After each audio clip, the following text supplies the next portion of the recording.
শুটকি উৎপাদন ও চাহিদা পূরণে সম্ভাবনাময় ভূমিকা রাখছেন পাবনার সুজানগরের শুটকি পল্লীর খামারিরা। সুস্বাদু হওয়ায় এই শুটকি দেশের চাহিদা মিটিয়ে রপ্তানি করা হচ্ছে বিদেশেও। পাবনার বেড়া সাথিয়া প্রতিনিধি AKM রাশিদুল হাসান বুলবুলের পাঠানো তথ্য ছবিতে বিস্তারিত আফিয়ার রহমান স্নিগ্ধার ডেস্ক রিপোর্টে।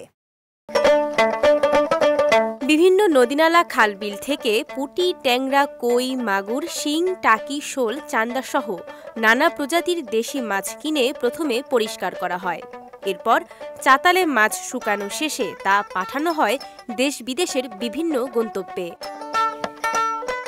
পাবনার সুজানগরের মসজিদ পাড়া বালুরচর শুটকি পল্লীতে এভাবে প্রতিদিন কয়েক টন মাছ রোদে শুকিয়ে তৈরি হয় শুটকি।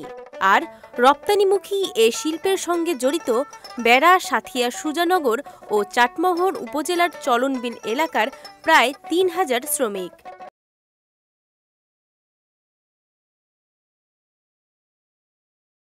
এক মন মাছে আপনার 5 কেজি লবণ লাগে।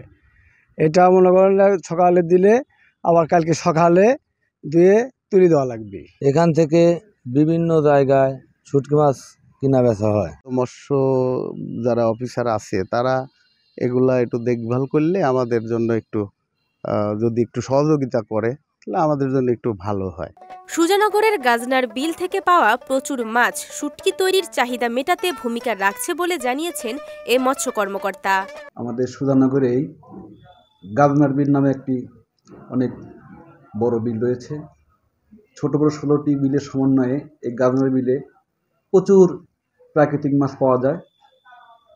তো এখান থেকে যে উৎপাদিত মাছ পাবনা চাহিদা মিটিয়েও দেশের বিভিন্ন স্থানে সরবরাহ করা হয়।